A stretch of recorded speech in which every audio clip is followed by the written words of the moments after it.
বিসমিল্লাহির রহমানির রহিম। আসসালামু আলাইকুম ওয়ারাহমাতুল্লাহি ওয়াবারাকাতুহু। প্রিয় ভাই ও বোনেরা, আজ আমরা আলোচনা করব পবিত্র কুরআনের এক অপূর্ব সূরা, সূরা আর রহমান, যে সূরাকে অনেক আলেম কুরআনের বধূ বলে উল্লেখ করেছেন। এই সূরার প্রতিটি আয়াতে রয়েছে আল্লাহর রহমত, ক্ষমা, নিয়ামত এবং জান্নাতের সুসংবাদ। সূরার পরিচয়। সূরা আর রহমান কুরআনের ৫৫ নম্বর সূরা। এতে ৭৮টি আয়াত রয়েছে। এটি মক্কায় অবতীর্ণ হয়েছে বলে অধিকাংশ তাফসিরকারগণ মত দিয়েছেন। এই সূরার শুরুতেই আল্লাহ তাআলা তার একটি গুণবাচক নাম দিয়ে সূচনা করেছেন, আর রহমান, পরম করুণাময়। অর্থাৎ পুরো সূরাটি রহমত ও করুণার বার্তা। কুরআনের সৌন্দর্য। কুরআনের বধূ। হাদিসে বর্ণিত আছে, রাসূলুল্লাহ সাল্লাল্লাহু আলাইহি ওয়াসাল্লাম বলেছেন, প্রত্যেক জিনিসের একটি শোভা আছে, আর কুরআনের শোভা হল সূরা আর রহমান। তিরমিজি।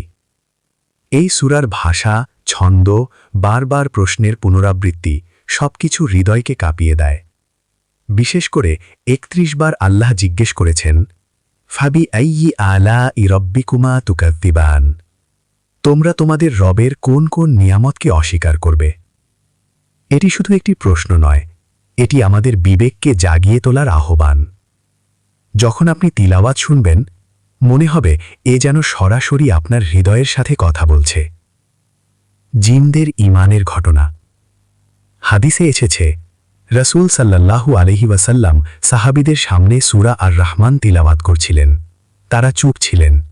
তখন তিনি বললেন, আমি জিনদের কাছে এই সূরা পাঠ করেছি, তারা তোমাদের চেয়ে উত্তমভাবে জবাব দিয়েছে। যখনই আমি পড়েছি, ফাবি আইয়ি আলাঈ রব্বিকুমা তুকাযযিবান, তারা বলেছে, হে আমাদের রব, আমরা আপনার কোনো নিয়ামত অস্বীকার করি না। তিরমিজি। সুবহানাল্লাহ। এই ঘটনা প্রমাণ করে এই সূরার হৃদয়কে নাড়িয়ে দেয়, কৃতজ্ঞতা জাগিয়ে তোলে। আমরা কি কখনো এই আয়াত শুনে অন্তর দিয়ে জবাব দিই? আমরা কি বলি, হে আল্লাহ, আমরা আপনার কোনো নিয়ামত অস্বীকার করি না। আল্লাহর অসংখ্য নিয়ামতের স্মরণ। এই সূরায় আল্লাহ তাআলা স্মরণ করিয়ে দিয়েছেন কুরআন শিক্ষা, মানুষ সৃষ্টি, ভাষা শিক্ষা, সূর্য ও চাঁদের সুনির্দিষ্ট হিসাব, আকাশ ও পৃথিবীর ভারসাম্য, সমুদ্র, মুক্তা, প্রবাল, ফল ফলাদি, শস্য, পৃথিবীর সৌন্দর্য। এই সূরায় ৩১ বার এসেছে, ফাবি আইয়ি আলাঈ রব্বিকুমা তুকাযযিবান, তোমরা তোমাদের রবের কোন কোন নিয়ামতকে অস্বীকার করবে। একবার নয়, দুইবার নয়, একটানা ৩১ বার।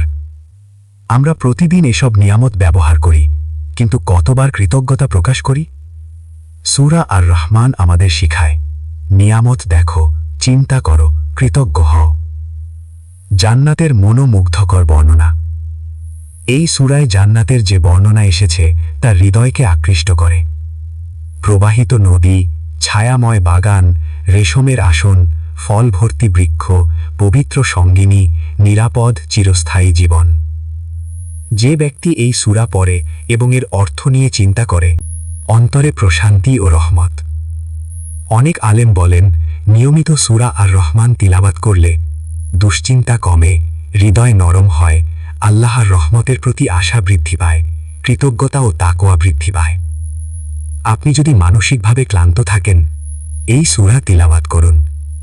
আপনি যদি হতাশ হন, এই সূরার আয়াতগুলো মন দিয়ে শুনুন। কারণ এই সূরা আমাদের মনে করিয়ে দেয় আমরা এক দয়ালু রবের বান্দা। আমাদের করণীয় কি? ১. প্রতিদিন বা অন্তত সপ্তাহে একবার সূরা আর রহমান তিলাওয়াত করা। ২. শুধু আরবি নয়, অর্থ বুঝে পড়া। ৩. ফাবি আইয়ি আলাঈ রব্বিকুমা তুকাযযিবান, শুনলে অন্তরে উত্তর দেওয়া। ৪. নিয়ামতের জন্য আলহামদুলিল্লাহ বলা। ৫. জান্নাত পাওয়ার জন্য আমল বৃদ্ধি করা। ভাই ও বোনেরা, আমরা কত নিয়ামতের মাঝে বাস করছি, অথচ কতবার অভিযোগ করি। আজ থেকে সিদ্ধান্ত নিই, আমরা কৃতজ্ঞ বান্দা হব। আমরা সূরা আর রহমান পড়ব। আমরা আল্লাহর রহমতের দিকে ফিরে আসব। আল্লাহ আমাদের সবাইকে কুরআনের আলোয় জীবন গড়ার তৌফিক দান করুন। আমিন।